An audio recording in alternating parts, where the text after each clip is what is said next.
Good day. Welcome to our lecture. Today, we will learn about essential intrapartum and newborn care, or also known as EINC.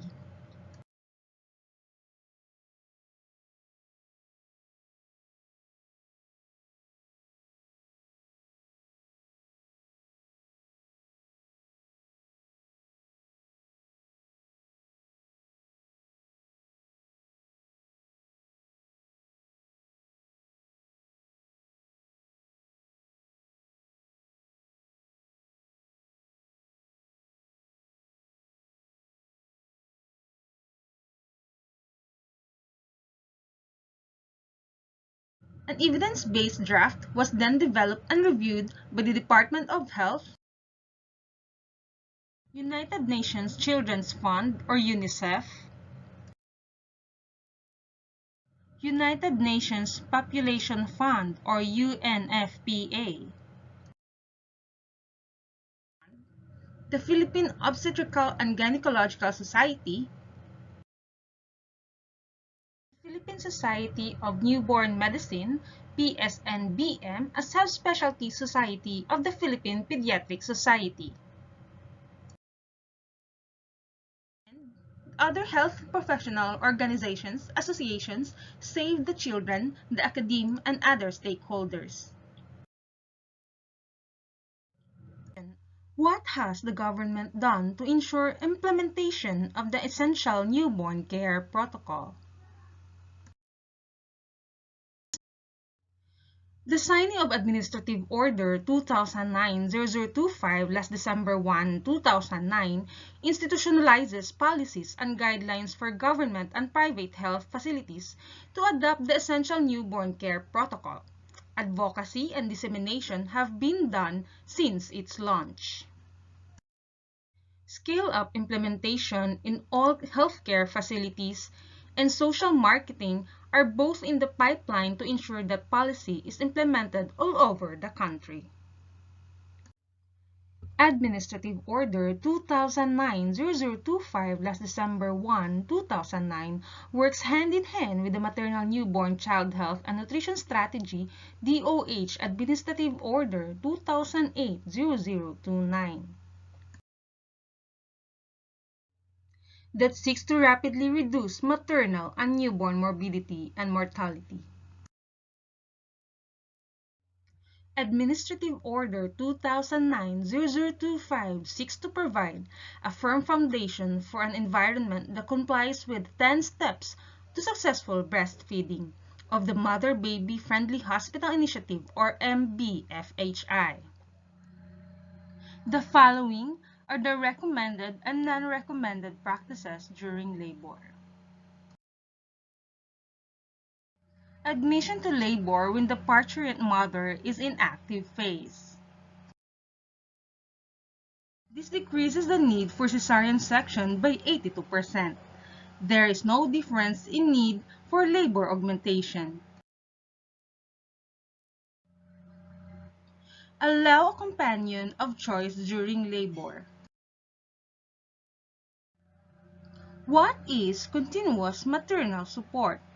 This is one-to-one intrapartum support in which the companion of choice is present as well as the health provider. In continuous maternal support, good communication and respect for privacy are essential. The parturient mother is also allowed to assume comfortable positions, be it non-supine. We don't starve mothers who are giving birth. There is no routine IVF, and adequate and timely pain relief are available. Studies show that the advantages of continuous maternal support are the following. This decreases instrumental vaginal delivery by 10%. The duration of labor is shorter by 30 minutes. The need for pain relief is lessened by 10%. Occurrence of 5-minute UPGAR of less than 7 is reduced by 30%. There is an increased rate of vaginal delivery by 8%, and there is increasing trend of outcome of alert babies. Allow to assume position of choice during first stage of labor. The upright position during labor decreases the length of first stage of labor by about 1 hour. This decreases the need for epidural analgesia by 17%. The freedom of movement distracts mothers from the discomfort of labor. This releases muscle tension and gives a mother the sense of control. The use of WHO Partogram. With the use of Partogram, this encourages healthcare providers to diligently monitor the progress of labor and facilitates early identification of abnormal progress of labor. Limit number of internal examination to less than 5 times. By doing so, this decreases chorioamnionitis by 72%, neonatal sepsis by 61%, and UTI by 34%.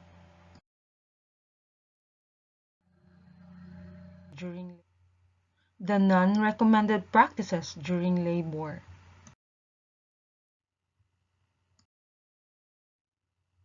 Routine perineal shaving on admission. Perineal shaving did not protect against maternal fever, perineal wound infection, and perineal wound dehiscence.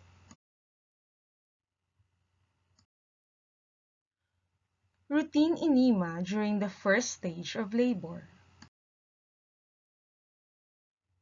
The only clear benefit in using enema is less fecal soiling during delivery by 64%. Enemas do not protect against maternal purpura infection, episiotomy dehiscence, neonatal infection, and neonatal pneumonia.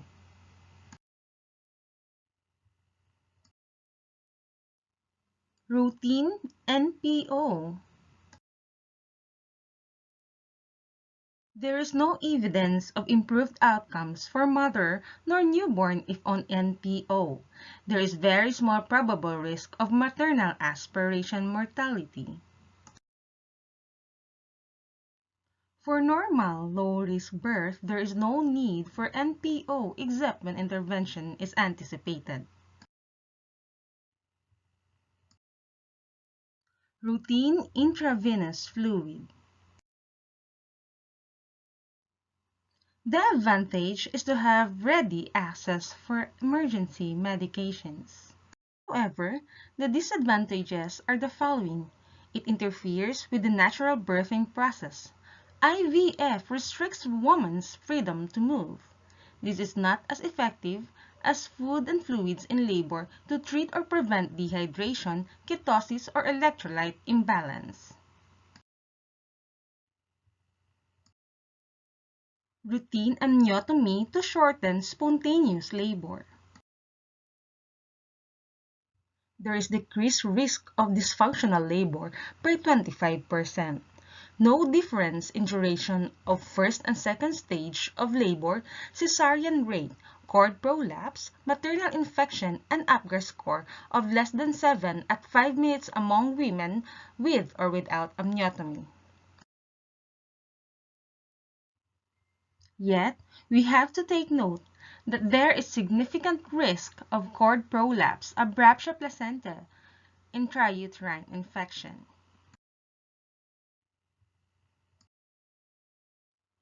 Routine oxytocin augmentation. It should be only used by doctors only when indicated and in facilities where there is immediate access to cesarean section. Never use intramuscular oxytocin before birth of the infant because its dosage cannot be adapted to the level of uterine activity.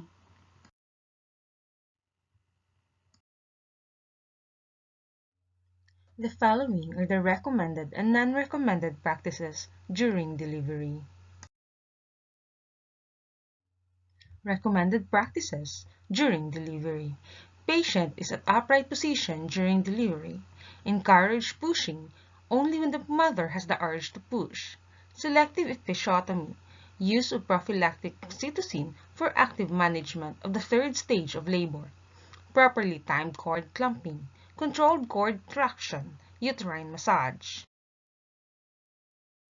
The non-recommended practices during labor: perineal massage during second stage of labor, fundal pressure during the second stage of labor.